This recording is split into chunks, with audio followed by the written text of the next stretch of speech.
Hi, Tom. Morning. Morning.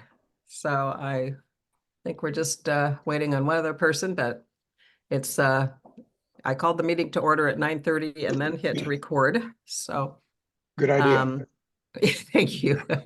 I've got it on the top of the agenda. Begin recording.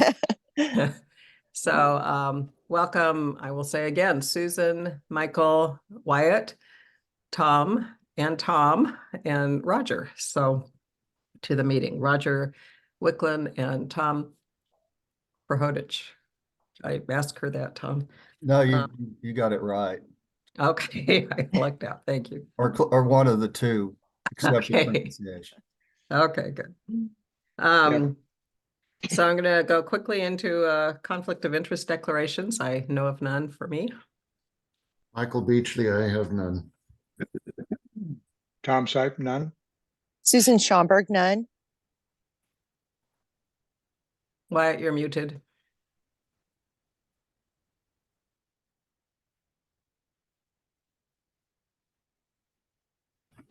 Sorry about that. No No conflicts. problem. Thank you.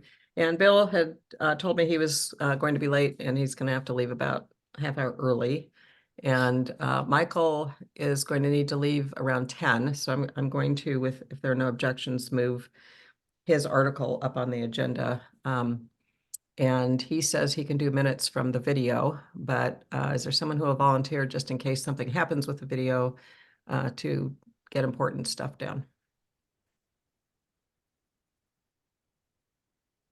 Wyatt's not saying anything this time. Yeah, I know. I'm gonna have to leave a little early, so I don't want to create a problem. Okay. When do you have to leave, Wyatt? Just a little bit before 11. I've got a training to do. Okay, so it sounds like with a lot of you, we're going to just have to be done by 11-ish. So I think we'll be okay, I think. okay. All right. So approval of the minutes, I'm going to try to share. I've really worked somewhat on trying to do this right. So you can see now, correct? So let me just briefly go through the agenda before we get to minutes. So we have the approval of minutes from the last meeting on December 1st. My quick report, info on the Bylaws Committee webpage, including the comment blog, committee blog, and the public comment form. Continuation on Article 3, and then discuss Article 1 that Bill and I did, which was pretty simple, and Article 8 that Michael did that will move up. And then Wyatt, thank you. Wyatt sent me a note yesterday with some information on the last article and the executive board areas that I asked to defer to the next meeting. But it looks great. And then summarize the meeting and action items. So if there are no objections, I'd like to move Article 8 up to after approval of, after my report. Any other comments on the agenda? Okay, it's approved. So let's go to the, did everybody have a chance to look at the minutes? And Tom and Roger, you can see all these documents if you go to the current events or something like that page. They're all there. You can pull them up. I copied them all or printed them all. Wow. Okay. I like paper. Okay, good. I'm glad you were able to find them. Okay. We're trying. I'm old. I'm old. Okay. Well, so am I, but yeah. So the minutes, are there any corrections or additions to the minutes? I move we adopt the minutes and approve them. Okay. Second. So what we can do is if there are no corrections, I can do an indirect motion, which is saying Yes. there are Yes. no corrections or additions to the minutes are approved as Yes. presented. So is that? That's fine. But we're in the middle of a motion, so I'm going to take a vote. But in the future, I can just do that. Okay, So great. any other additions or corrections to the minutes? Okay, all those in favor of adopting the minutes as presented, please say aye. All right. All those opposed, please say no. Okay, motion to adopt the minutes as presented is approved. And thank you, Michael, for your work Yes. on that. Mhm. And we have Bill has joined us. Welcome, Bill Miller. Can you introduce yourself and say whether you have any conflicts? I can introduce myself and I have no conflicts. The, Right. the meeting started at 9:30, right? Yes. Yes, It's 9:36. Oh, um, You had said you were going Sorry. to be a little late, I think, as I recall. yeah, I thought I wasn't, I was fiddling with my computer. I thought I forgot my headphones. I'm actually down here at Nesquin. And I didn't think I could do this without my headphones, but it turns out I can. I don't know why I thought that. And my problem was getting the light just right because it's such bright sunshine here. Wow. That, I'm having trouble with the backlighting. You can't believe it. Look at this. I mean, it's like, Wow. Oh, that's awesome. Well- I left yesterday and it was pouring rain. yeah, it's Yeah, that's nice Uh, to see. Yeah. You got a it's good stretch. it's a bit Yeah, surprising. I was up in Oregon for a couple of weeks and I had 2 days where it was not raining, pouring rain. So Mm. yeah, I know so that's when my I was sister's- in the California desert. I think I came home the day after the rain stopped or something. yeah, my sister said, yeah, it's beautiful this week. Anyway, I'm going to move on. So my report, I was hoping to have heard from Sarah Absher by now, but I have not. So I did see the video. Thank you, Susan, for pointing that out, of the community plan meeting. And Sarah said in there that she was going to be sending us some information, but I have not yet received it. It sounds like she's been really inundated. So we'll talk about that at our next meeting. But I thought there were a couple of you who did not know how to find the video. So I wanted to take you through a little, this is probably going to mess me up, but I'd like to take you through, I'm going to stop this share and start a new share. How to find the videos. So I'm screen sharing, but I can't see my own screen. So Can I'm see it. not. Looks good. Okay, I'm glad you can.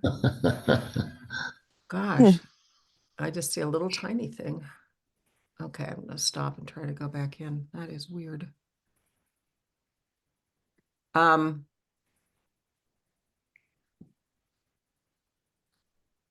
Well, So one of you, well, very frustrating. It might be downloading. I see something here that's. So if you go into, so right now we're on the current events page, I believe. But if you go into, I'm having to do this from, let me actually just go over and look at it myself and not share it. If you go into just the Nesquin CAC itself, and you go into archives, meaning, nope. Yes, yes, that's right. Upper right. Right, but there's another step you have to do first after. You have to go into org reference. And then when you're into the organization reference, then you go to the archives meeting minutes and click on that. And then you will see all of the minutes. Oh, it looks like I am sharing. Okay. Yeah, you are. Great. So, gosh, this thing gets me every time. So anyway, you can see all the videos of all the meetings, not just ours, but all of the planning meetings, the NCAC meetings, and you can see the agenda and the minutes. And now we've started putting documents off on the side too. So all of our documents from this meeting will be on the December 15th meeting. After we're done with it, then Jeff will post everything up there. So just so you know, I know a couple of you have had issues trying to find the video, but Jeff posts them usually the same day that we've had the meeting. So are there any questions about that? Okay, so I'm going to stop share and try to go back into where I was. Is that helpful for people to find maybe I'll Yes. So that's really my report. The other part is that I just really appreciate all the work you guys have done over the last couple of weeks since the meeting. We did have a, oh, I'm not getting into the right one. Close that. So this one. Okay, so at this point, I'm just going to stop share and talk. So we did have a good meeting at on Saturday presenting to the NCAC membership about what we have been working on. I did not go into a lot of the detail on Article 3 because we just didn't have time and we're really not in a position yet to be able to present our own thoughts. So I just mentioned that we're working hard on it, but I went through the project plan and I sent you each the presentation that was made. So I appreciate all your help on that and the comments, and I think it went well. Michael was our parliamentarian again, did a great job. Susan was there, Tom was there and helped out with internet stuff. Thank you, Tom, Tom Sipe. And I think, do any of you who attended have any comments about that? Okay. All right, so I'm gonna go on to move Michael's parliamentary authority up on the screen. I'm going to try to share again.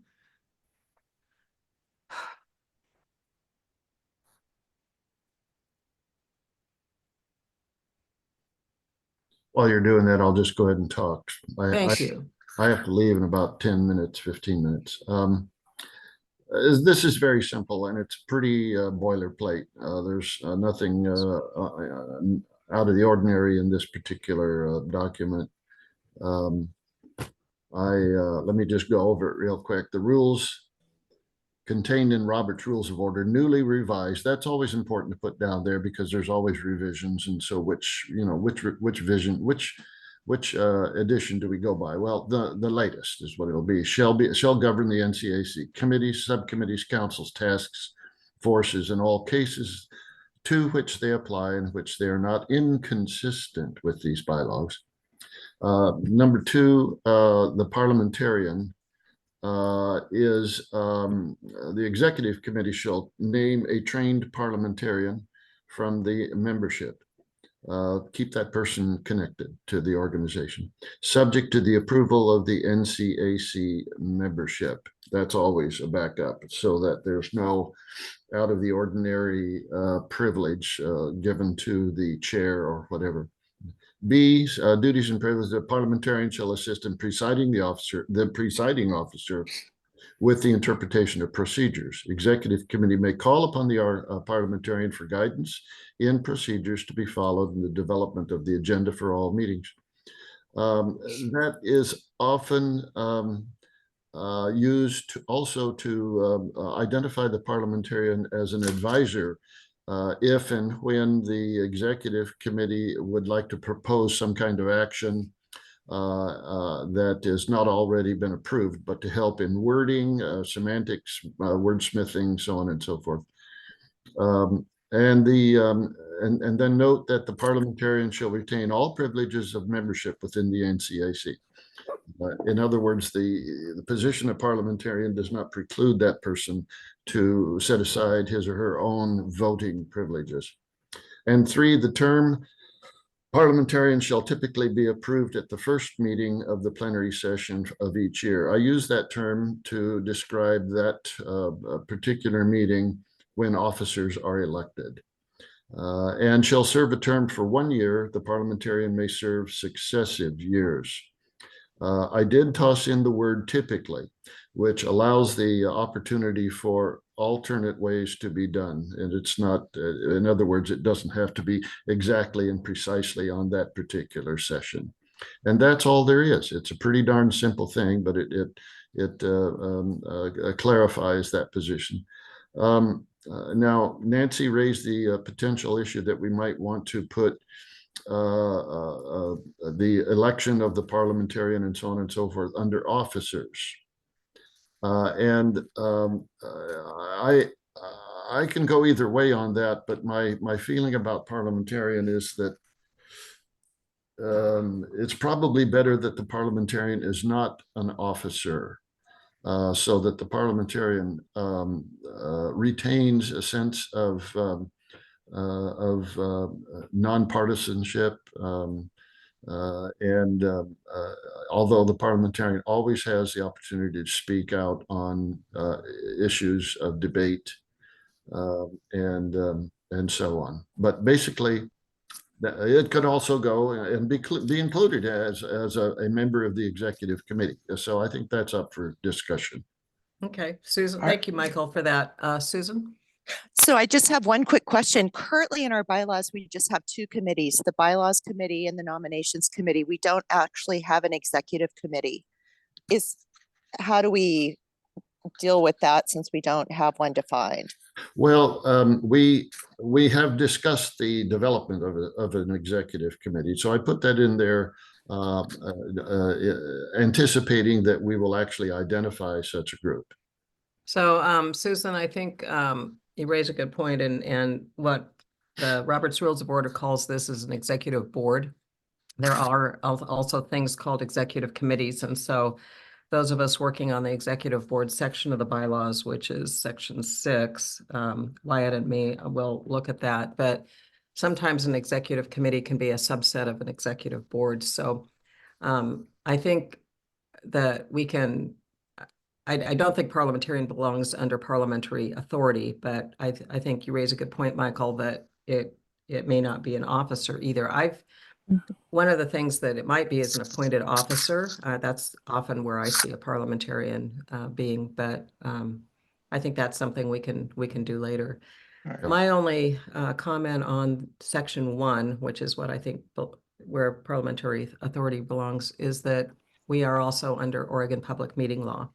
That's So good. Yes. that's in the current bylaws, and I don't think we can remove that because that kind of is our overarching. I think that supersedes the bylaws even. Yeah. So I'll add that to the to section 1 there. Well, it's Okay. already actually in section 1 in the original. If you look at Right. Yes. the slide set, if you need to have me modify that, I can do that. Mhm. I do have concern about the word shall in section 2A. That requires the existence of a parliamentarian in order for the organization to function. Would you prefer may? Yeah. Okay, The that's problem perfectly is fine. there Yeah, aren't that many of you. Yeah. Well, I guess that's true. And you raise a good point, Tom. Let's change it to may. That's perfectly fine with me. Okay. good. Okay. Okay, good. So I realized you guys just got this last night, so this is something we can continue looking at, but Yeah. I don't Just think we when necessarily need to take a vote. Well, we shouldn't really. So Michael, if I had sent you a copy of Tom's template Yes. to be able to fill this in, and Okay. I have found that we're going to go through that when we go to Okay. Article 1, so you can Yeah. kind of see what it looks like. But and Tom or I can help you with that because he's got some fancy snazzy stuff on the footers and different things with that have to be changed. So Well, I I'm love sure. smatchy. I love fancy smatchy, especially at Christmas. Christmas is good, Yeah. fancy smashy time. Right. So I think that's something you can go back and Okay, do, or that's you can good. ask Tom or me, or excuse me, Tom. Yeah, or me to do it. I can translate this into the form and then hand it off to you, and then we can talk about it. So Okay, that's great. That's good. I'm thinking that we'll make it executive board rather than committee, so we don't introduce a new term. That's good. That's fine. Okay. And then Yeah, I keep it- think we have to define plenary. You did when you talked, but that's not a typical term that I hear used. So I like it, but I think somewhere we need to have a glossary or something. if Right, we're right, going to- right. Yeah. We're No, going to that's- use it. Yeah, use whatever term you like. But the intent is when all of the other Right. officers are elected as well. Right. Yeah. So I appreciate that. So I guess in our case, that means the August meeting is when they would be appointed. But so it sounds like Tom is the editor. Do you want to take this and take a stab at where you would put it and that kind of, Yeah, and the section I'll 2 and yeah, I'll run it past Michael, make sure that I haven't messed Right. anything up, but I'll Great. translate it to All right. them. Thank you. Okay, thank you. Thank you. And you're actually ahead of time, Michael. You just had to do a section 1 for today's meeting. So Yeah. thank you. Well, You've gone on to, I actually need to be there at 10, but it's only a 5-minute drive away, so that's fine. okay. For those of you who are interested, I'm a lifetime pianist, and I belong to a group of very accomplished musicians, professors and teachers of piano, and we play for each other once a month. And it's a delightful thing to do, and I'm playing this morning, so I'm going to go. Okay. You enjoy be- and I break a don't know leg. what, I think it's break a finger, isn't it? But Well, anyway. break a finger, yeah. And the older I get, the tougher my fingers are. I'll tell you, the bones and all. I'm going to play Debussy's Clair de Lune. I haven't played that Ah, in a long time, so good. that's going to be a good one. All right, thank you, and Very I'll nice. get back on to the video this afternoon. Okay. Thank you Okay. very much, Michael. Sure. Bye-bye. Take care. So Nancy, Yes, Bill? in that section 1 there, it refers to councils and task forces. Do we know what those are? That's a no.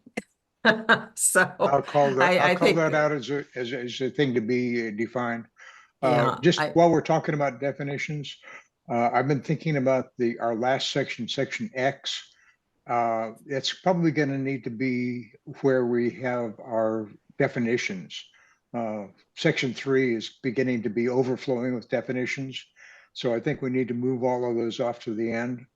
okay. I think we'll Sounds leave good. them where they are right now for discussion, but Mhm. ultimately, I think we just make a section in the other matters Right. and have our definitions. And I'm not sure we need to, yeah, go ahead. Oh, I'm sorry, I interrupted you. Go ahead. I'm done. We had also talked in the past, and Wyatt put this in his memo to me yesterday, that really the NCAC is a committee, everything else should be subcommittees. So we could, in anticipation of that, take out committees to say in the NCAC or whatever we're calling it now. I think we are saying NCAC because we've defined it at the beginning. Yeah. Subcommittees, I don't know what a council is and task forces. So I'll work through that with Michael, and yeah, great. I'll tidy it up. Thank you. Thank you. It's nice having an editor, a professional editor. That's what editors do. We tidy things up. Okay, any other comments on section 8, article 8?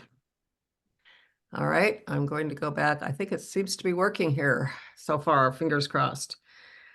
Okay, so back to the agenda, the committee blog. What I heard on the video when Sarah Absher presented to the community plan meeting is that the county attorney has said no to a blog. I didn't hear why. I haven't had an opportunity to talk with her about why. It seems like it would be a great idea because it's transparent, public, people can view it, and yet it's only the committee members who can discuss back and forth. So it's almost like a meeting, but they have said no to that. So in the meantime, we will continue as we are, just talking one-on-one between meetings. But I like this way of being able to drop our documents into a meeting folder. So there are other ways to get around. I probably shouldn't be doing this, but just to show you all, and Roger, welcome back. Or maybe I'm just not seeing everybody. Okay, so is that you go into our bylaws library, and Jeff has put a link to that on the main website, and he and I have to talk about actually setting up a bylaws web page on the website to be able to navigate this. But if you want to go in and see all of the different articles that we've got, you go into, say, article substantive changes.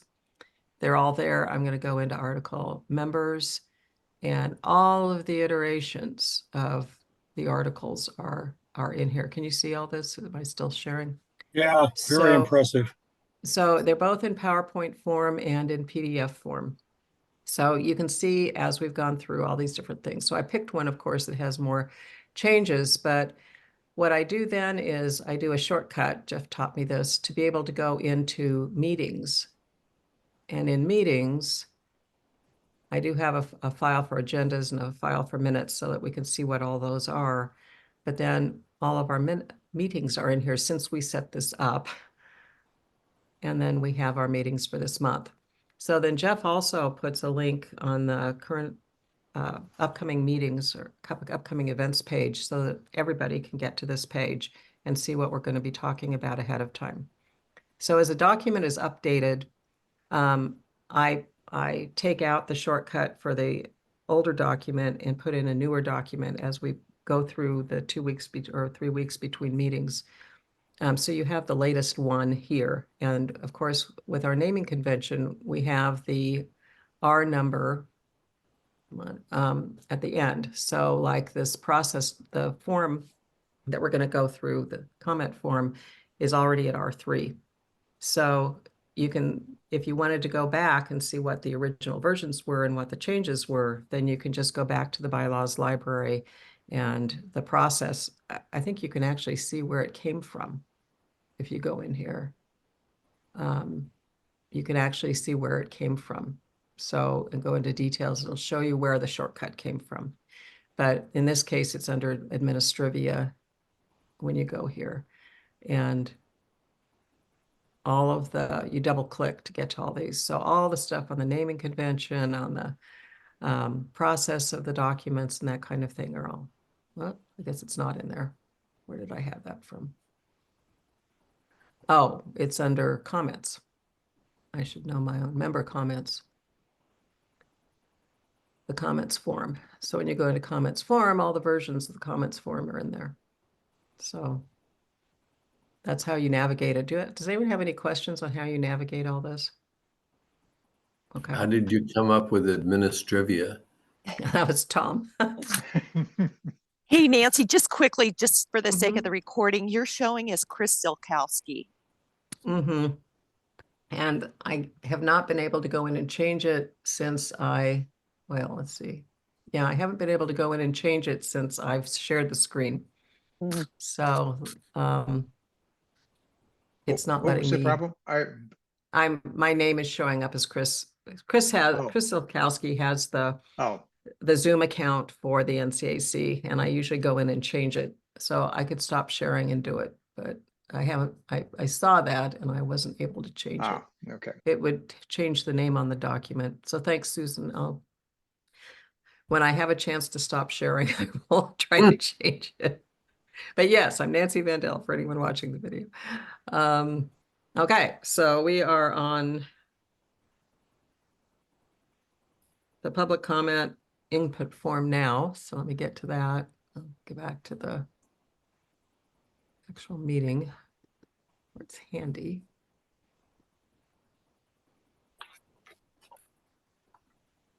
And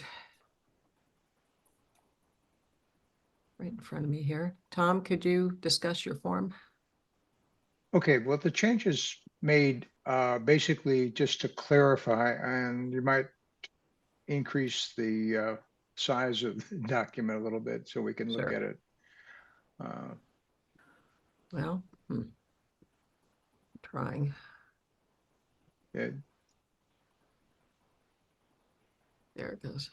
Oh, there we go. Okay, so what I did Whoop. was just make it more clear that this is about commenting for text in the bylaws only, that other comments are valid, not to be in this format, but to be valid for changing or questioning what's in the bylaws itself. We need this form. The reason for the form is we have to be able to track people's comments. And if we decide to decline a comment, it's really best practices to be able to document why we decline a comment, because somebody can come back and say, well, I didn't get a fair hearing. So we have to document if somebody, for instance, wanted something strange like Outer Mongolia being included in our in our purview, then we'd have to say, well, we don't believe that that is in the best interest of the NCAC, and go forward with that. So that's that really the first three chapters, the first three paragraphs are the only thing that's changed. We did have a comment about earlier or in the last meeting, there was a comment about whether or not email being required. That kind of addressed here because these are all required fields on the bottom part of it. The bylaws already say that email is the preferred method of communication. That doesn't say we can't do something else, but we're really don't have the wherewithal to do anything but electronic correspondence, in my opinion. I mean, if you have to assume a certain level of technology, because if you assume a phone, that's also assuming a certain level of technology. Now, most people do have phones, and probably fewer people have email addresses, but I think very much fewer.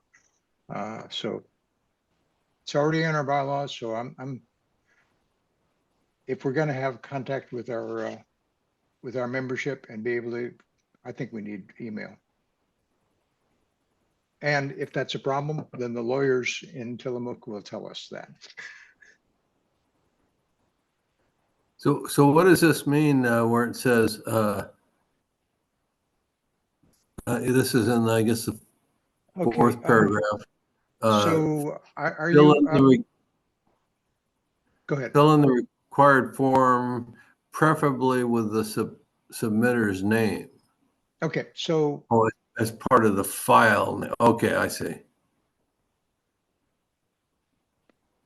So this is actually a PDF, which is a form. So you can type right into the PDF. You don't have to write it out. Actually, you're just displaying this, aren't you, Nancy? I am. I don't know if Would it's you a like me- fillable PDF, Tom. But I noticed that when the difference between the Word document and the PDF has this general showing up in the after let comment me- on section. So let I'm me show guessing you it's how- because you saved it in. Well, what's the problem is From- that if you're showing the Word document, I'm not. you're not. That's the No, it's the that's- PDF. well, The then Word that's- document doesn't have this general word on it. I can go back and Okay, show you. so what you need to do is, actually, the easiest way to do it is just let me share. Okay, I'll get out. And I think I have to give you permission. okay, so Okay. And I did find out how to find where to change my name, Susan. Thank you. You'd think I'd know by now.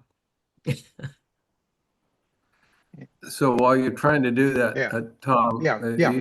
I have to find it first. I wasn't ready. Sorry. Go ahead. can you do two things at once? Yeah, I think so. Okay, well, so it's Nesquin citizen names just sounds a little Orwellian to me. Can we just say name? Oh, that went, good catch. I meant to change that. Good catch. I will change that. We'll have an R4 out there shortly.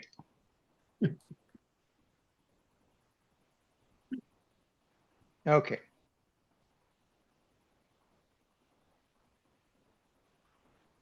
So. And now I will share, hopefully.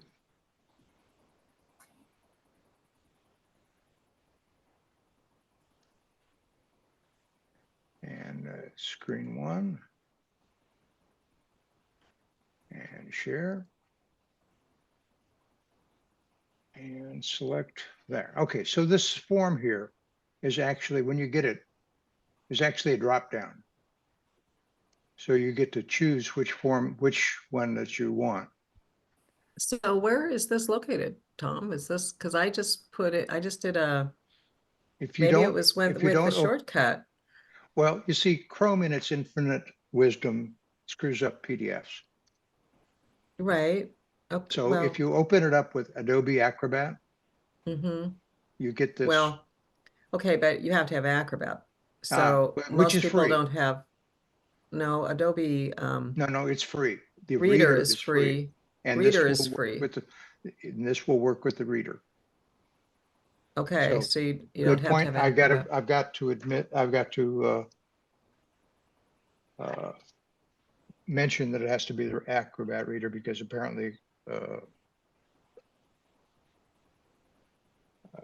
it apparently doesn't work in Chrome, which is irritating.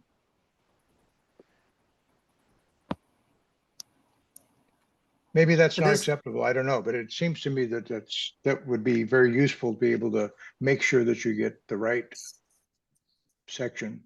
When I opened it up, I didn't have the opportunity to get these drop down fields. Okay, what did you open it up with? That's a very good question. I think On most my people are iPad, just I going to mean- double click on it, Tom.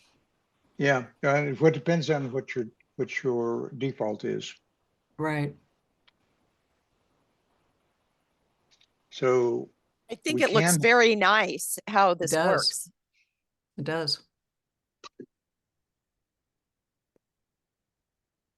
I have a question about whether in fact this form is strictly for our purposes or whether we also intend to submit this to the full committee for consideration with our draft of the bylaws. The thought behind this is to have a way for people outside the committee to provide input. For instance, someone might have particular opinion about where the borders should be for our NCAC territory. We could then have them fill this out, and then we could have a record of what their position is, and then we can respond to that formally. Okay, And but that's the idea. their question and suggestion and our response, are we going to be providing that to the full board, so to Sure. speak, as with our draft of the bylaws? I would believe so. We would have. Okay. Yeah, I think what we do with that is we'll be considering any public comments in our discussions. We also invite people who don't want to fill out the form to send an email just in case, but we are going to have to figure out how to put this on the Yeah. site in a way that people can use it like this. And I have Yeah. been able to download fillable forms without having Acrobat, just from Zooms, I mean, just from Google or Safari or whatever. So there must be a way to be able to make that fillable. So that's something to work on. But I think when we present bylaws changes to the full NCAC, we'll be sending out information well in advance about what our proposals are. And in that, I think there's going to be a format about some of the alternatives and what some of the public comment, a link to public comments. So Okay. I think part of what we're going to have to do is take these form comments, we can get back to the individual who wrote it to find out, ask more questions as necessary. Sometimes they may be clear, but then we're going to have that documented. And so this form is in a member comment section of the Google Docs. And so all of them will be there, but we'll have to, as an action item, summarize any of them that we get, because we may get them this way. We may get them in as we present things in meetings.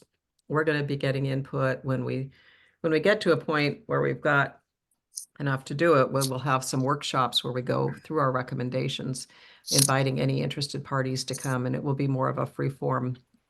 It's not just public comment at the end. People will have an opportunity to comment as we go through. So we're going to have to capture all of those, Wyatt. It's a Okay. great question. Okay. My question too is how do people send this to us? And so we need to figure out an easy way to have a submit button or something like that, where it goes to the bylaws chair email or something automatically. If So you're they don't have to talking about save it. submit, if you're talking about submit, you're talking about something at the website. And the problem is that we don't have a particularly robust website engine. Right. It would be ideal if this didn't have to be in a PDF. It would be Mhm. ideal if this could be a web page. I don't think we Ah. have that option. Okay, so still some So- stuff to do on this, So yeah. let me, first of all, this is the wrong version. I just did Okay. this on the fly, so this doesn't have the updated, so I did actually change citizen into member. Uh, But I'm getting the sense of here that even if we're having problems with filling this out, that's not going to be viable to have other people fill it out. Yeah. So we should have this available. I'll put a little less verbiage up front. But if somebody wants to send an email, then we can just fill this out ourselves by way of keeping in a record. And we'll just use this as our official record keeping for comments that we've received. Does that sound like a way forward? Mhm. Well, it is, except I really like how you've laid it out so that people think about putting this in. So it's, as we, maybe we're not going to be getting that many comments, but it's nice. So maybe, yeah, you and I need to talk between now and the next meeting, I guess, on how we can make this so that we at least ask them to please put this information in, and they could just put it in an email maybe, but I really like what you did. so. It looks beautiful. I have a Nancy, quick, oh, sorry. I have a quick editorial change. The very Sure. bottom, it says Nesquin citizens. It should be singular. In the hyperlink. Ah, down there. Okay. Yeah. Fair enough. Good catch, Susan. Thank you. Bill? yeah, you mentioned a couple times, Nancy, that of course we're inviting people to submit comments by email as well. And I was wondering where that invitation is. That would be in the version that I'm not showing. Let me show you the Word version. And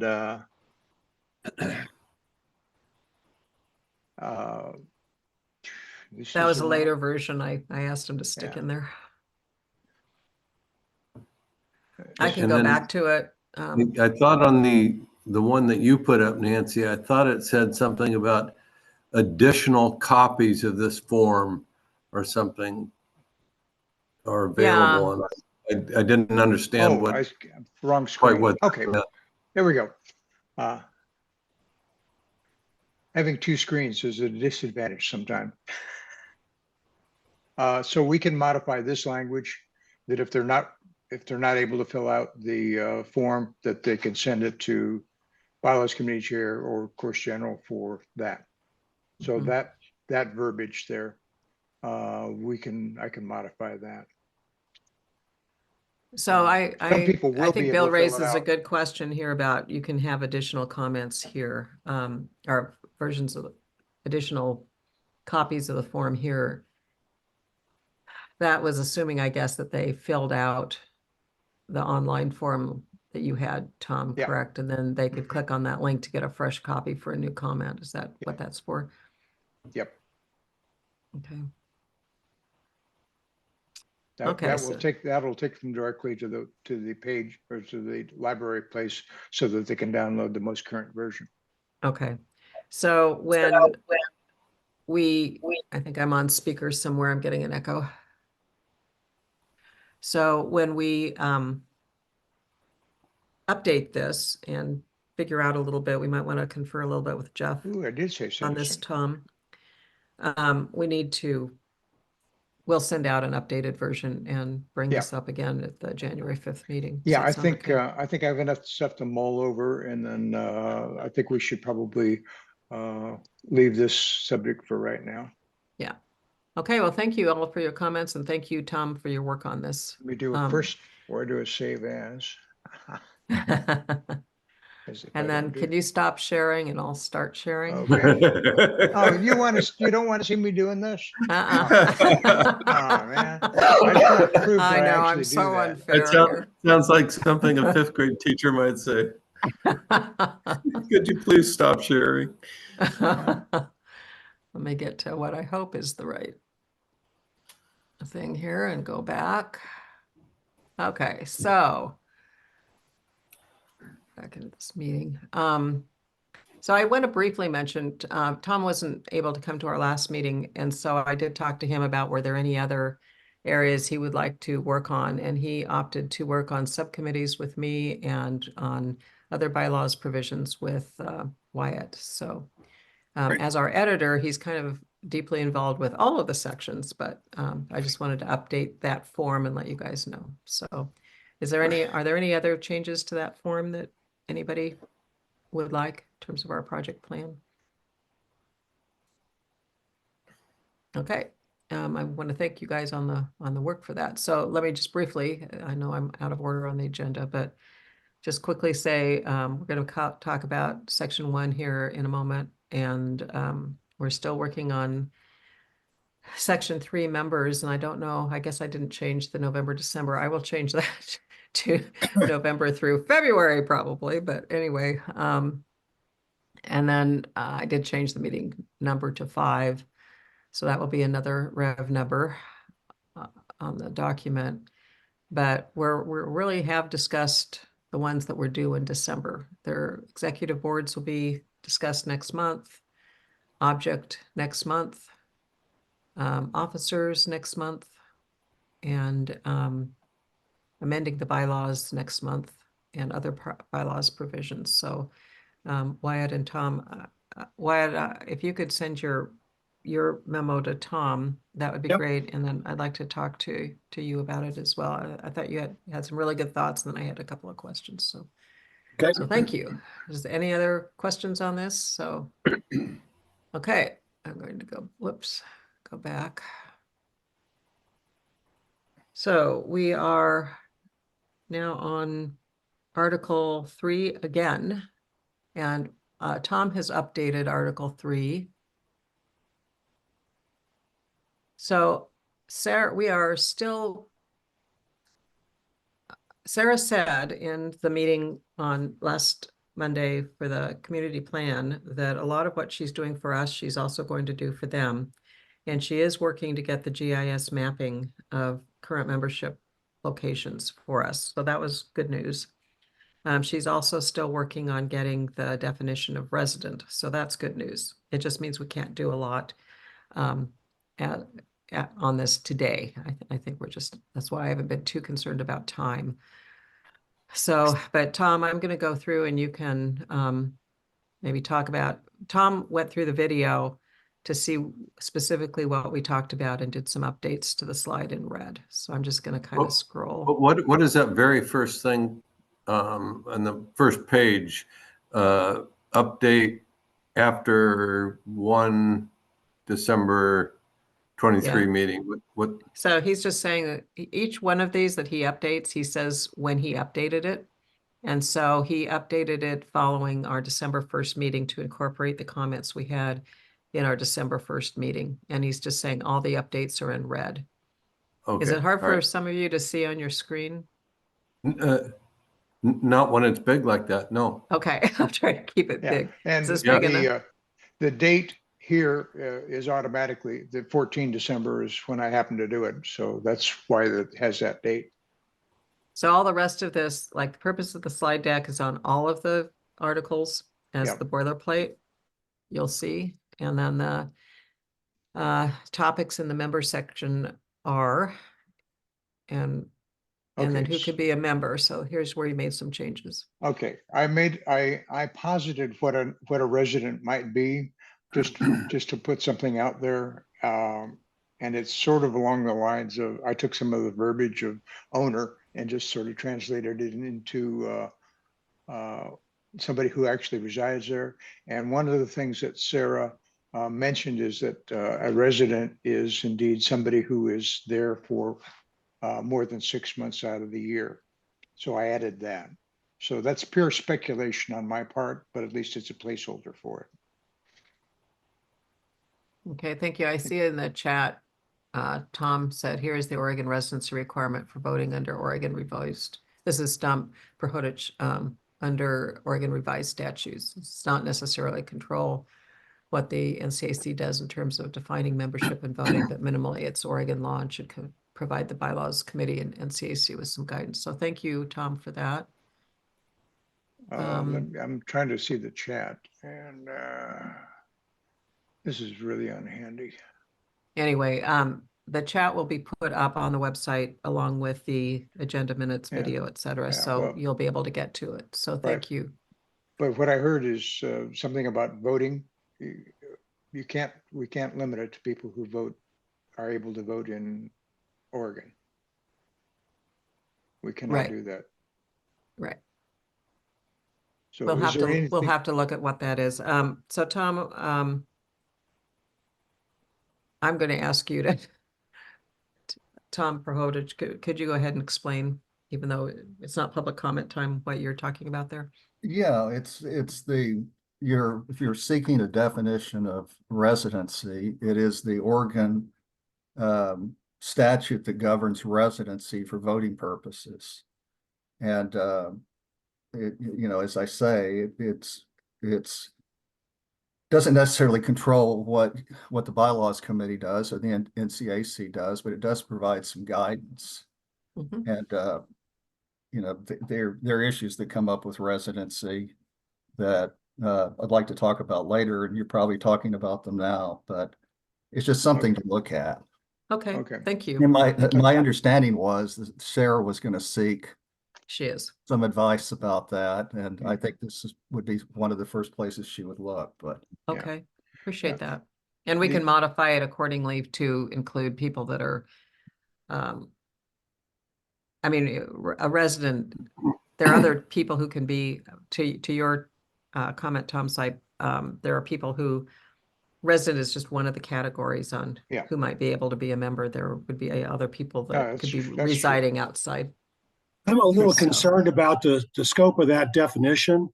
And I'll just throw this out now, and I know we'll discuss it further, but for people to think about, what about somebody who essentially moves within the boundaries of the district and intends to live here permanently, but hasn't lived here for 6 months yet?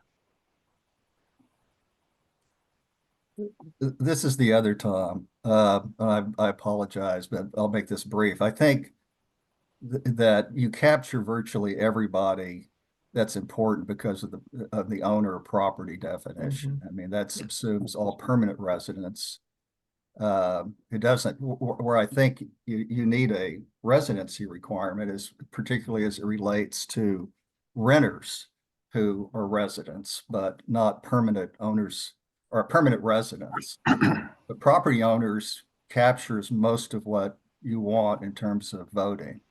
I mean, there are other issues that relate to that, I think, but that's a much more expansive category. I Yeah. really think that the scope of that definition is problematic, in my opinion, because that's certainly not consistent with what's required to vote in Oregon as a resident. And it certainly doesn't contemplate a renter who should be able to vote, frankly, for within the committee as a member or be a member, if they are in fact a resident of the within the boundary area. So I just throw that out for people to think about. We're not going to resolve it now, but it's a problem. Yeah, Okay. I think Fair enough. one of this is, and I think we'll get this definition and look at it further at our next meeting, and hopefully we'll have information from Sarah by then too. But I think there was an issue with people who are short-term rentals and renters, and when should they be part of the NCAC, et cetera. So again, more to do. So Tom Sipe, can you, So, and thank you, the Tom s- Prohodich.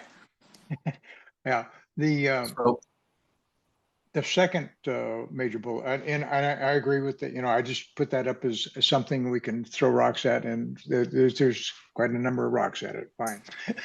But you Whoops. lost. Yep, sorry. In the definition of owner there, it says natural persons which are, I think that should be who are. You're right. That should be a who. Oh, I We've left got it multiple that. editors. Good job, Bill. Yeah. Actually, I took somebody else's definition and it didn't change it. How bad on me. Should have changed it. Anyway, so to clarify the relationship between voting membership and property seemed to be an issue that was discussed last time. The first thing I'd say is that we are the Citizens Advisory Committee. We're not the Property Advisories Committee. So property does not apply. It's only people who live or own property here. So it's a different criteria. And Sarah's been very clear about one vote, one person. So I don't think that's an issue. We don't have a choice. It's not going to get past the lawyer unless it's one person, one vote. So that's a dead issue, in my opinion. Wyatt and I happened to be at the same meeting last night and discussed briefly. But basically, you could have an example where you have 12 families own joint ownership. That's in Michael's situation, and you could have 24 or more votes. That could happen. And I don't think he and I discussed. We can't think of a way around that. But do we have to get around it? If there is a really big voting block, which is disproportionate to the membership of the general membership, that's when we have a minority opinion. Because our entire purpose is to give opinions to the Tillamook County. And as such, if there's some large block which purports that we all feel one way, well, there's an opportunity for us to characterize that and say, well, this particular group feels that way, but we feel differently. So I don't see that as who would characterize it? Who would do that characterization? Well, we have as part of the recommendations that we send to the county, there is the provisions for having a minority report. And that would be at least a method for minimizing any damage is probably a bad term, but any undue influence that somebody might have for having a large number of votes for a single property. In practice, I don't think we're ever going to have that problem, but as been pointed out, and as pointed out last meeting, we have to allow for that happening. And I think we have an escape clause that's maybe not perfect, but I think it's probably sufficient. Any discussion on this? Or Bill, did you have a follow-up concern? If I'm understanding my position that it should be one vote per property is not going to be accepted by Sarah or the county or whatever. She's made that pretty clear in when she's been here in the past, that she feels like inclusivity is more important than exclusivity. And No. So this is a real nit right at the end of the lead in. It says following qualifications within the NACA area. Is that NACA boundary? I mean, is that, we've been working on that definition of boundary a lot. Where are you seeing well, area? we can regularize the language. In the lead in sentence, membership is open to all persons. And then it ends with within the NCAC area. Okay. Since we've been using the word boundary, maybe we should that's be. a good edit. Yeah, thank you. And I just noticed that we have another guest here today, Barbara. Welcome. We'll have Barbara Triplett. We'll have public comment here in a little bit. Okay, so is it okay to move on to other updates? Yeah. We're not going to be making any decisions here today. We need input from Sarah. Got one question. I don't know if it's appropriate to ask here, but it relates to membership and voting. In the 1970s, there was an incorporation move within Nescoan. It's starting to bubble up again. If voting, depending how we define boundary for voting, and if we have it outside the boundary, I wonder if it's proper. In fact, I think it's improper for people outside the boundary who might be NCAC members to vote for possible incorporation issues within the boundary of Nesquin. That's an interesting point, Susan. So again, we're an advisory committee. We wouldn't be actually doing a vote, but I guess I Yeah. would throw out people outside the boundary if it's a very narrow bound. I mean, people that are outside the official urban boundary of Nesquin may still be very impacted by I'm just thinking incorporation. like taxation, it would affect those within the boundary. Our property taxes would most likely to go Mhm. up to provide for mayors, city council members, fire departments, police departments, if it were ever approved. And it would not impact people outside the boundary as far as their Mhm. property tax. So they'd have to, there'd be an actual official vote at that point, right? Right, I- and so I really It don't think just- that's going to be an issue because there are some pretty stringent qualifications on incorporation elections I don't care. concerning who can vote. Doesn't matter. Having done a few of those, I wouldn't worry about it too much from the standpoint of the committee itself, because those qualifications to vote will be determined by state law. I think what Susan is saying is we'd be offering advice, and that advice, if it includes a bunch of people who aren't going to be entitled to vote, might be weighted differently than if we just had people who could actually vote on such a thing. exactly. Well, I'm not sure that I have a strong feeling one way or another. I can see that somebody who is not going to be included might have an opinion that they're being disincluded. So I think having an They should be area-wide, disincluded. They should be. They should be. So Roger, can you please wait for public comment? Thank Oh, you. I'm sorry. I thought I was muted. No. going nuts here. Thank you. So I will say So- though, I mean, the whole thing about incorporation would also mean that all these other people wouldn't be this be is- voters that's- either, that's- right? Because the Yeah. people who are owners would really be the main people who would be affected by taxation, although So- that's arguable. So if I could just make my point, that is, Mhm. we have an opinion as an area-wide organization. And I believe that the people who run the county are quite cognizant of where our purview is, and that's separate and distinct from any possible incorporation. So I think we're okay, in my opinion. The other that- extreme example, only because it's part of Oregon history, is when the Rajneeshi moved into Antelope and took over Antelope, Ah, where you could get a huge amount of people that would then be able to vote and affect Nesquin. I don't see how you could avoid that. I mean, if you put a mass of people in there, they're gonna have votes. So that was an unfortunate, and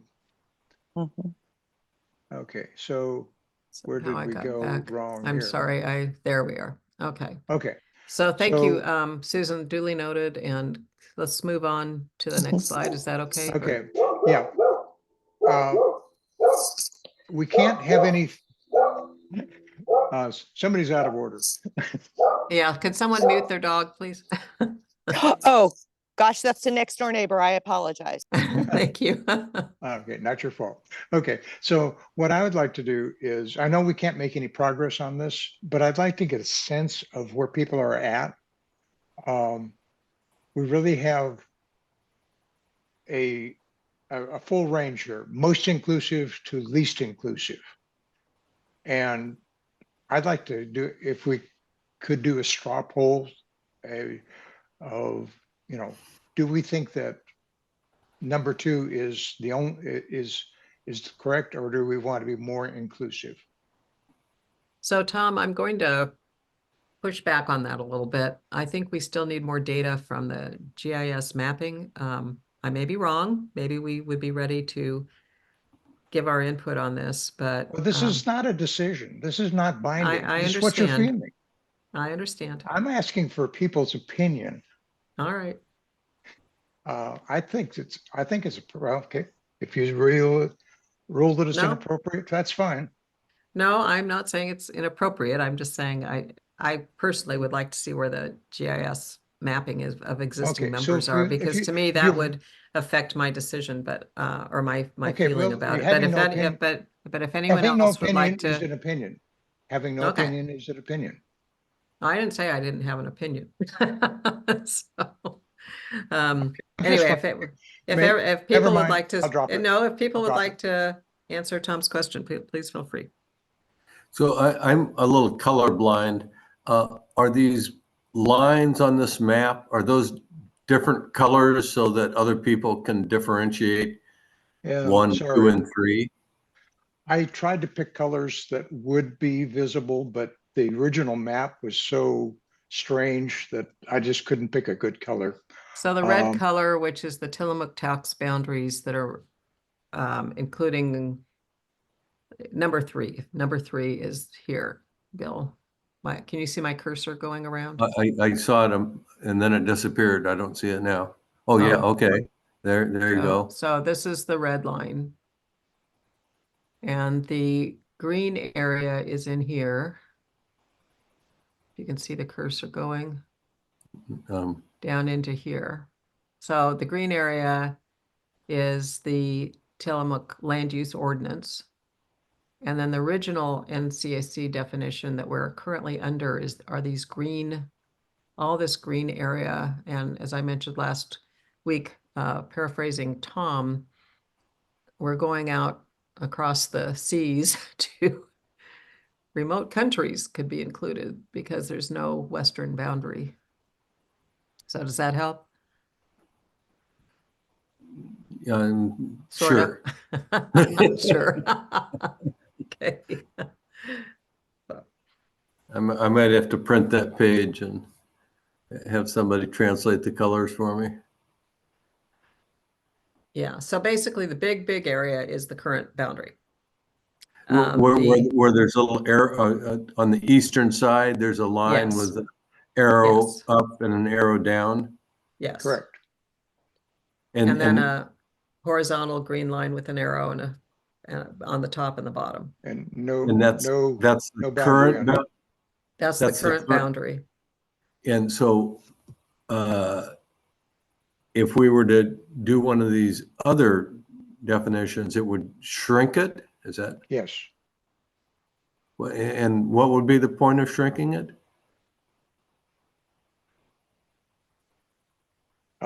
Somebody who is maybe in Eastern Oregon may not want to, or may not be appropriate. We have to put some sort of boundary on it. There were Well, wait a several. minute. Isn't there an eastern line? Isn't that the? No, there's no Eastern line. Oh, I missed I that. thought- There is no eastern There's line no at all. Eastern line, there's no I Western thought line, there was no west line. and also no East line. Oh, I was There's only confused by that. north-south. Okay, so, that. Yeah, that because I vertical thought they mentioned Slab Creek at some point in the current definition, which would be somewhat of an eastern The line. The NCA has a definition which is which has all 4 borders. This just says south to Slab Creek. That doesn't say anything about east or west. Okay, so I missed that. I wonder if we could make that a dotted line or something that says it's not a line. I was actually thinking that was an eastern border, so, okay. I could put Anyway. the north-south line out in the ocean.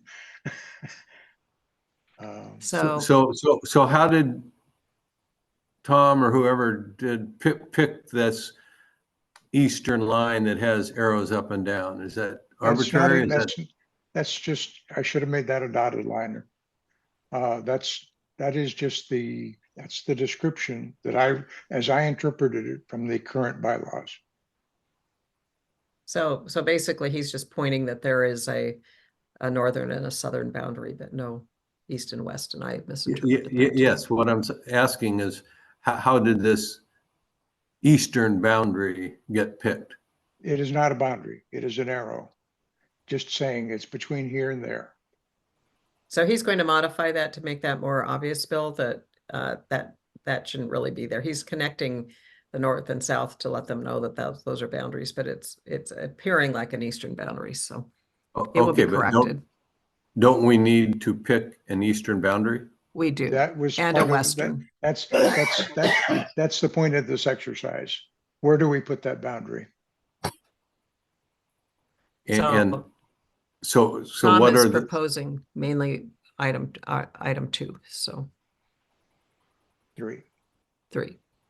3, sorry, yes, 3. and 3, where would the line be for 3? Those 3 blocks that are, Right up in here, yeah, okay, all right. right Okay, in there. so I think there's enough confusion about what this map says that any kind of a discussion about opinions is not useful at this point. Yeah, let's move on. Hopefully we'll have the GIS information by next meeting.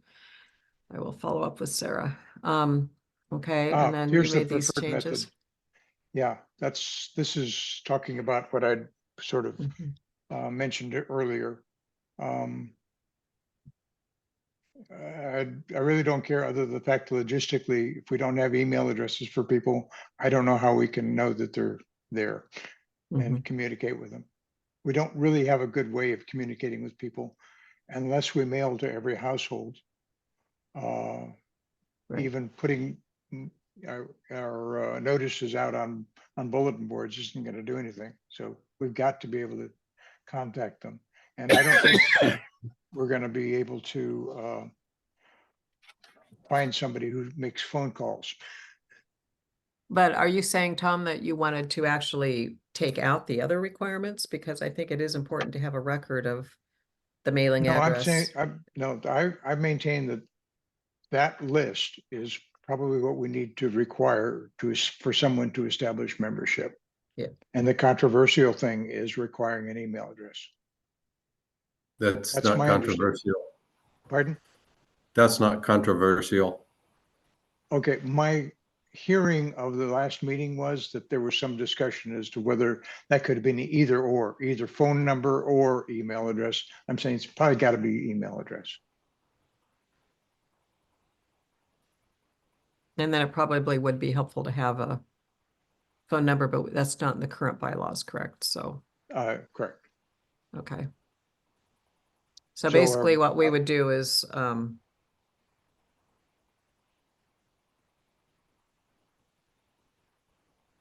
we could make phone number optional. Yeah. And have email address. So maybe we need to say, oh, we already have that down there. So, Yeah. so basically you're suggesting that we just leave it as is. That's correct. Okay. Any objections to that? Do we leave the current wording the same? Tom was And responding to last meeting's this discussion. is the current wording? That's the current proposal. Yeah.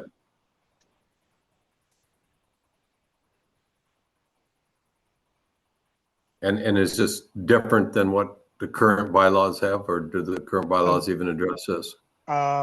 It's largely silent on it. Yeah.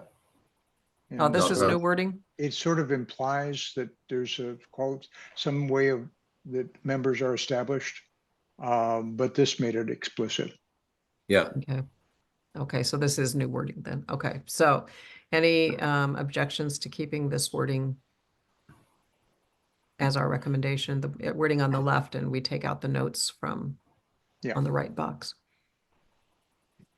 Okay, so let's go ahead and keep it the way it is then. Okay. We'll be making votes on the entire thing later, like hopefully in January. Okay, so Tom, I think you can take this part out. Okay. The red part's out, right? Will do. Thank you. And this also was a change based on the discussions from last meeting. And I absolutely agree that we just make life simpler for ourselves if we just say if it's available on the NCA website. Okay, any objection? Okay, thank you for following up on that, Tom. Meeting registration. I'm wondering if some of this needs to be moved off to the policies and procedures or whatever we call it. Or any details.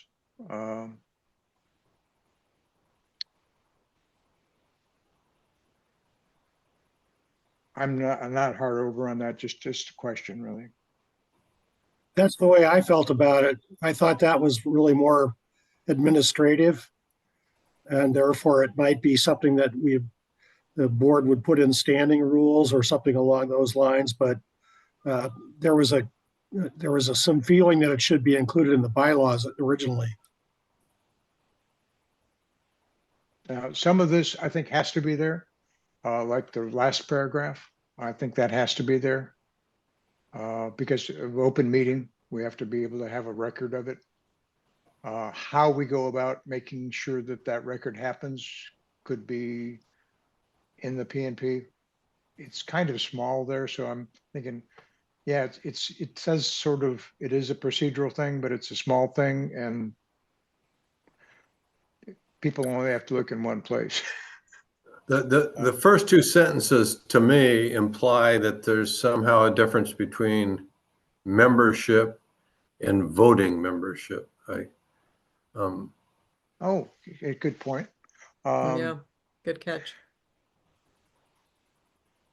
I should probably have, yeah, actually, I need to be editing this as I go along so I can get capture all the right things. I think that probably should be,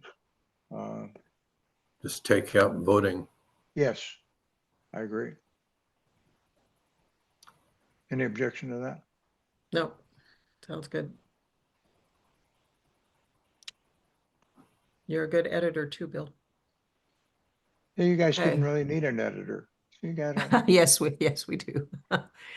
Okay, so I think that's really all we can talk about this time on Article 3 until we get some information from Sarah. I saw there was another discussion in the chat from Tom Prahovich about Sarah and Guy when they came up with boundaries. So, and I have talked to Guy somewhat about that. Sarah, well, she can speak for herself hopefully next meeting. So, okay, I'm going to go back. And we have one more agenda item before we get to public comment, and that is the Article 1 name, which is hopefully going to be a... Oh, this is going to take a lot of discussion. I hope you're joking. So this is an example of using Tom's template. So we put this very, very complicated article on here. So again, just the boilerplate. The footer has the name of the article. The date automatically updates.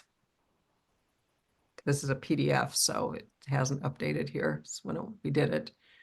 We're basically saying no change from the current article. So the name of the organization shall be the next Nescoan Citizen Advisory Committee, NCAC. That's our recommendation. Actions going forward, really none. So any comments on this? Could we actually have a motion to approve Article 1 as it I would exists? so move. I'll second. Okay, is there any discussion on the motion to keep Article 1 name the same as it currently is? All those in favor of the motion, please say aye. Aye. Aye. All those opposed say no. Okay, motion carries to keep Article 1 as is. So we actually made a decision. Awesome. Will the minutes include the fact that Nancy and I worked on this and we achieved a consensus on the first vote? I think it should, Bill. Yeah, it definitely should. So, okay, so the template is fairly easy to work with, but again, if you, as you were going through your articles, don't want to follow the template, you're welcome to put it in like Michael did, and either Tom or I can put it into the form of the template. But I really like the template where it goes into the purpose and then it goes into the existing language and proposed. And obviously for other articles, it's going to be, there are going to be several pages of this by section. So, And Nancy, that word has, go up there a little bit where like the purpose, go up one more, please. So is that purpose of the slide that,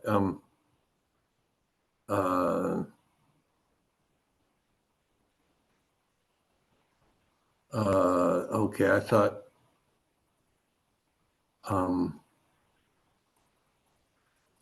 so maybe it was the next one just has the actual article, right?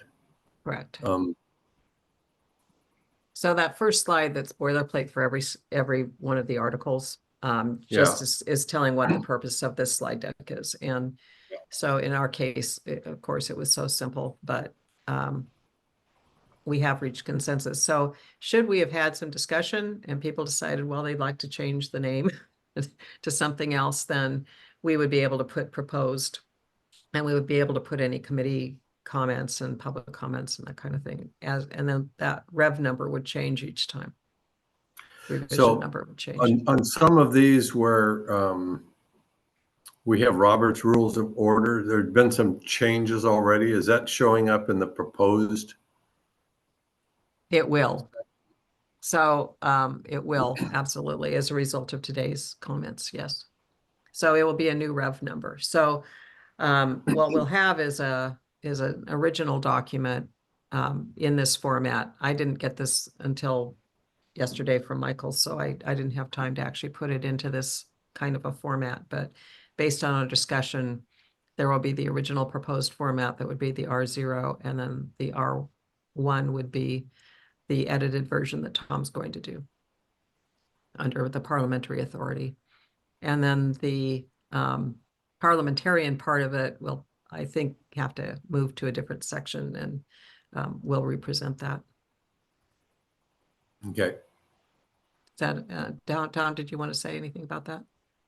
No, but I did actually, before we go to the open session, I did have one clarification for actions going forward on Article 3.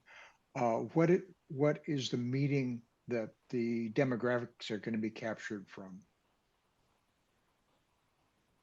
The meeting that I don't understand. In other words, you didn't want to decide about the map until you got the demographics. And I didn't make note of what meeting Sarah is doing the research. Oh, where she agreed to do it? No, I'm talking about, you said that there was a list of members at a meeting. And she was going to research those, or is it just the, where did she get the list? I guess. Okay. I'm trying to ask. I got the list through Jeff and sent her a list that just included the people who voted, who registered for the June meeting. Registered for June. That's what I'm looking for. Yeah, it was the people who registered for the June election meeting. It's the only time that they've actually asked for addresses. And so there was a column in there for the Nescoan addresses, whether they were a resident, an owner, whatever, Okay. however they were in there. And so I sent that list of addresses to her to put on a GIS map. So if I can just summarize quickly, actions going forward on Article 3 are get clarification on what a resident is. We need to get the information about the demographics from the June election meeting, and I need to redraw the map to make the map clearer. And then we have some editorial stuff that I screwed up on. You did not screw up, but okay, thank you. That sounds like a very good summary. Thank you. Okay, so finally, thank you for everybody who has hung in there. Please, we will open public ceremony, or public comment. Who would like to go first? I know, Roger, you've been sitting there waiting, but Tom has got his video on, so. Yeah, I didn't I didn't want you to see me until now. First of all, I really want to thank you all and commend you. And I don't mean this lightly. The level of transparency and procedural formality is astonishing. Showing how the revisions from your thoughts from one meeting to another through documents. We're talking, I was going to say the Congress of the United States, but probably we Oh, should. please don't. It has an Oh. approval rating of 15%. A lot of this,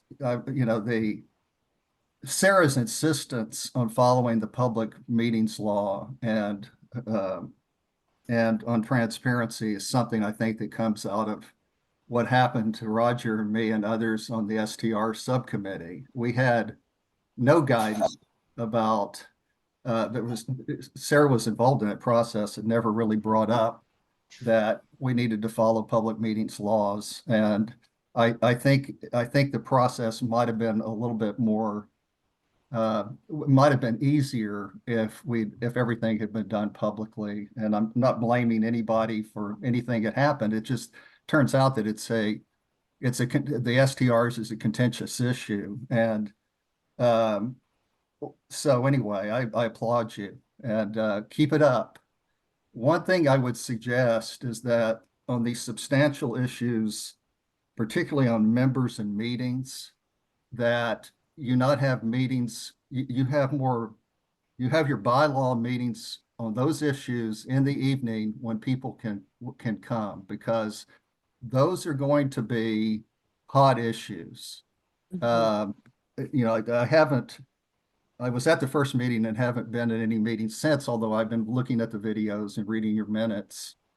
The STR dispute, battle, whatever you want to call it, is still ongoing. It's in litigation. Some people in Nesquin are challenging the STR ordinance before LUBA and the Oregon Intermediate Appellate Court. Some of us are on the side of the county. And without going into that, it continues to be an important issue and a potentially contentious issue, although I think if my position has always been, we need to be reasonable about this. And I think the more transparency and the greater formality in talking about how we're going to vote, who can vote, who are members, you will, I think, stop or prevent a lot of, if not animosity, at least, because on voting and membership, there are going to be issues that you're going to hear, and you're either going to hear it in a more public meeting in the bylaws committee where people can come and air their opinions, or you're going to hear it in an NCAC meeting where a final vote is taken on these bylaws provisions. So that's just a suggestion. It occurred to me in looking at who can become a member, and I'm looking at that there are issues that came up on the STR subcommittee, because again, we fell into, I wouldn't say fell into traps, but we had issues about who could participate in the STR polls, because it wasn't clear to us. It was a poll rather than a vote, but we were using voting as guidance. I do think on resident that, and this is all subject to what Sarah I would say more importantly, subject to Sarah and what county council say. But I do think that Oregon revised statute, at least portions of it, about who is a resident matters. And I think it also suggests the difference between long-term renters and short-term renters. It's not just permanent residents, to the extent that that's an issue, and I think it is. On businesses, one thing I do like, and this is an issue that in the definition I think that Tom has provided, is that it's businesses that can be defined by the Oregon Secretary of State Business Registry that operate in whole or apart from a property site located in CAC boundaries. we had some disagreement. I don't know how this ultimately played out on the STR committee about whether businesses that operated in Nesquin, but were, for example, in Lincoln City and Pacific City, that was their principal location, whether they could vote and whether employees could vote. And so that's something I think you're going to have to. I mean, my position is if you have a business that is located in Nesquin, you get a vote. But another issue that came up there was should employees of these businesses be able to vote? I opposed that. Some people didn't.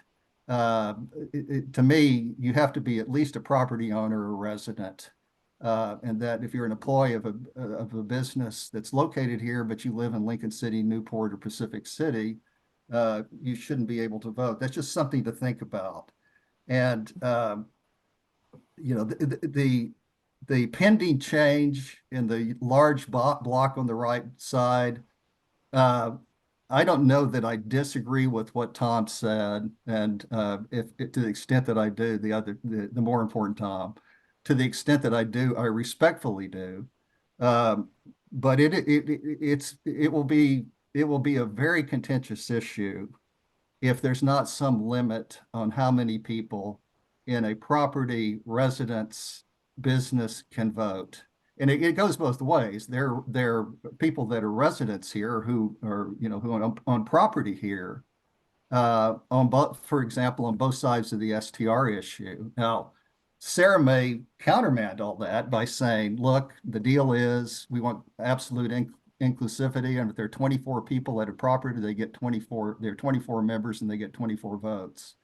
But that one issue is going to cause a lot of consternation. And I think probably the major reason, there are other issues related to who can be a member. Major reason why I really think you need to have a meeting in the evening on the substantial issues. This comes up all the time at the county, people complaining about the Board of Commissioners having public meetings at 9:30 in the morning. And various committees and our STR subcommittee, to the extent that we have public meetings, either have them on Saturday or in the evening. And that was fun, wasn't it, Roger? But anyway, so those are my suggestions, but boy, you all are doing it the right way. And you clearly have some extremely smart people who are working on this collectively. I just think you need to be careful about the landmines that are coming. Yeah. Appreciate I'd your like to- comments very much. And I think technically when we're in public comment, we're not supposed to respond, but I do want to say that we have talked in the past that when we do our bylaws workshops where we go through things, we will definitely be having things either on an evening or a weekend. We want to be able to get as many people there as possible. And we certainly do understand, as you've heard, if you've watched our videos, and that this area of Article 3 is by far the most important and critical, and it's why we're taking so much time to get it right. And I realize getting it right may be arguable depending on different things, but we're going to try very, very hard to get as much input and come up with something as clear as possible. It's why I kind of push back a little on saying where I stand right now, just because I want more data. But thank you for your comments. We've tried very hard to be transparent. This is another place where you've been fabulous. Your minutes, you don't have to watch the videos to know what's being discussed. You can read the minutes and know. So anyway. So thank you. Thank you. Enough of Tom. I'll be Tom P from now on. Okay, all right. Well, now I can pronounce your name at least one way. If you say Tom, you're obviously talking about Tom Side, not me. Okay. That sounds good. So I just want to say real fast, Bill. So it's 11:04. If there are no objections, I would like to extend the meeting time to 11:15 to accommodate other public comments. Is that any objection? Okay, we will do that. And Okay. Nancy, could you just flesh out, you said something like, we're not supposed to respond to public comments? Well, typically in a government meeting or an open public meeting, public comment is for people to provide comment to the people who can vote. And that party is just, if it's not agendized necessarily, then we're not supposed to comment back. Excuse me, I think we're less formal and it's not as big a deal, but that's what I see typically, is that we're to listen and not necessarily respond. Okay, thank you. Mhm. So Roger, you speak away, but I'm not going to say anything about whatever you say. I take you to your good friends. Okay, so we also have Barbara. We're- So we're which of you quite would like good to go friends. next? Roger, we can't hear you. Oh, I finally got muted. Okay, I apologize for my outburst, but I think that if there's any question about how passionate I am about this, that should no longer exist. I hate to sound like a broken record, but there's a well-defined Nescoin community boundary map on our website. It gives all the boundaries. I've looked at it 1,000 times. Sarah has also said that that map is an official map with the county and the state and cannot be changed. I personally think that that boundary is terribly out of date and would give anything to be outside of that boundary, but that's what we are stuck with. We're stuck with an official boundary. She's also told us that all land use issues decided by the CAC apply only to the lands within that boundary. I therefore, as I said before, and will keep saying, I do not see how you can possibly justify anyone being a member of the CAC that does not live within that official boundary and be voting on the property rights of the rest of us who are in the boundary. The last meeting of the steering committee for the community development plan, they made it pretty obvious that the most important outcome would be any ordinance passed by the county on the advice of the CACs. If you have advice from our CAC that is voted on by people who do not even live within that boundary, I do not see how that could not be challenged instantly with LUBA. Tom and I are on opposite sides of the short-term rental, and the LUBA case keeps going on, and it is a land use issue, despite what a lot of people want to say officially. Also, I couldn't agree more with Tom, and we don't usually agree on much of anything, but I couldn't agree more on the voting issue. You have to define the votes, and I really like Bill's suggestion at the last meeting of one vote per property, designated voter per property, since the CAC is advising on land use issues. For an example, as I said, I own 6 little properties, but I would have one vote. When I turn that into over to my family, then that could go to 12 votes, and that becomes ridiculous. And I think the last few elections of the CAC, in my opinion, have been ridiculous. They've been a matter of recruiting friends and neighbors and family to vote. It's been a ballot harvest game than a real vote of the community interest. So I think you really have to look at having a registered list of voters. And also the proposal that Bill made is exactly the bylaws of the NCA as they currently are written. And that's supposed to be limited to property owners. And my final comment is, I think there's everyone wants to be inclusive, but I think the existing membership is totally irrelevant. If you're going to establish bylaws that are going to have any meat, I think they have to be confined to the Nescon community boundary for the CAC. The NCA, on the other hand, can be a much more inclusive organization, since it deals with a lot of community issues that do not include advising the county commissioners. And I think that when you look at the community development plan in the last one in 1999, it was done by the NCA. And I'm kind of confused as to why and why it was not done by the NCAC. But I think that those two organizations have had their responsibilities kind of combined and maybe misinterpreted.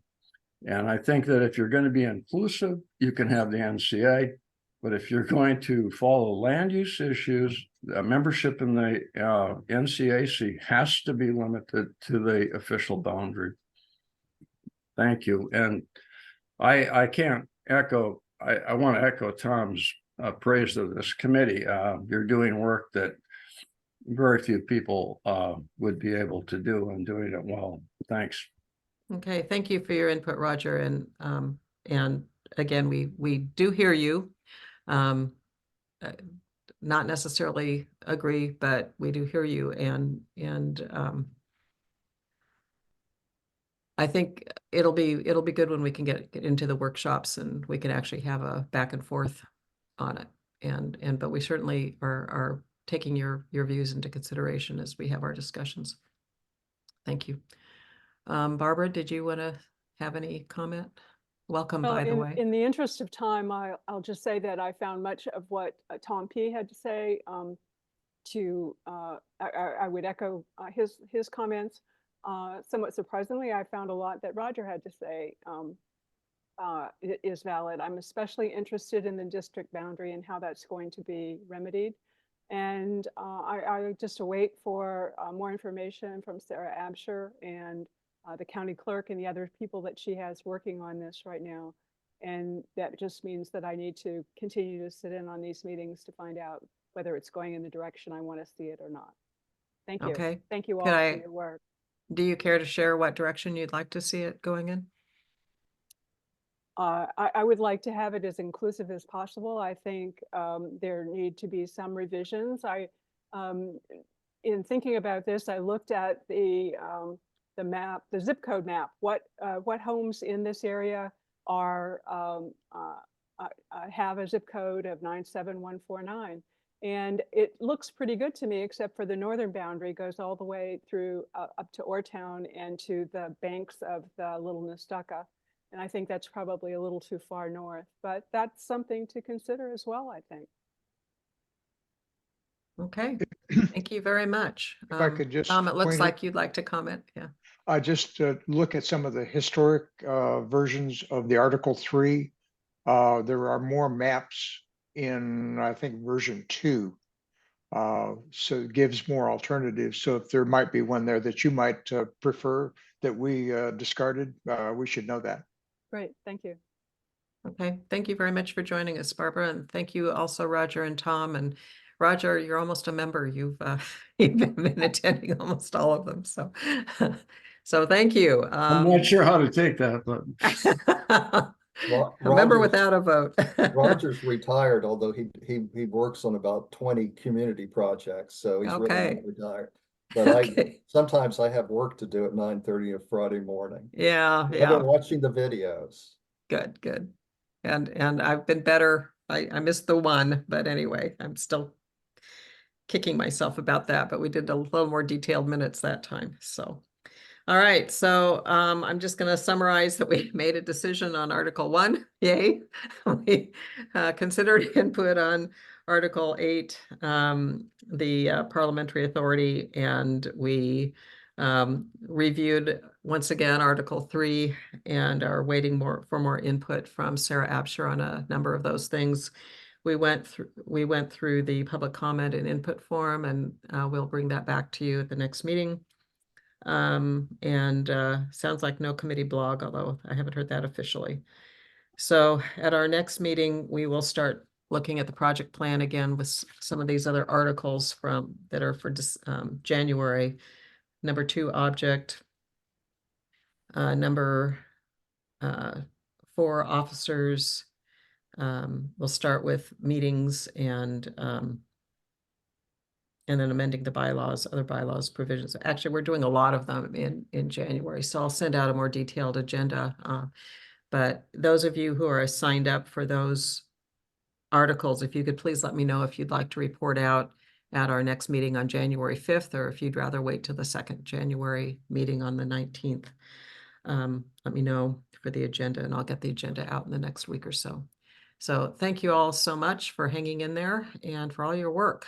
I will just echo all 3 of our guests. It's been just such a pleasure working with this committee. You guys have just been so great to work with all the way through. So, and I do appreciate the input of all the guests.